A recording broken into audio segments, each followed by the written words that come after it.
In this quick tutorial, I'm going to explain you how to use Deskera CRM.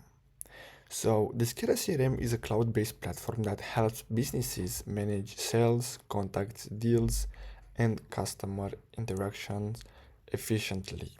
Now, if we go to pricing, we can see that they offer different plans. So we have the growth plan, mid-market, and an enterprise.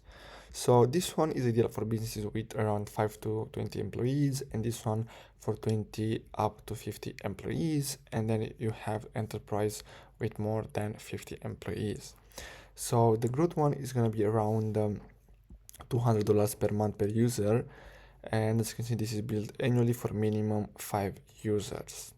So after you talk to sales and get access to your account, you just have to start adding contacts with detailed profiles and communication history, then create deals and pipelines to track stages and close rates.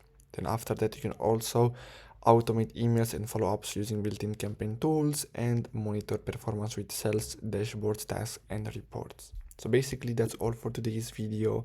Thanks for watching.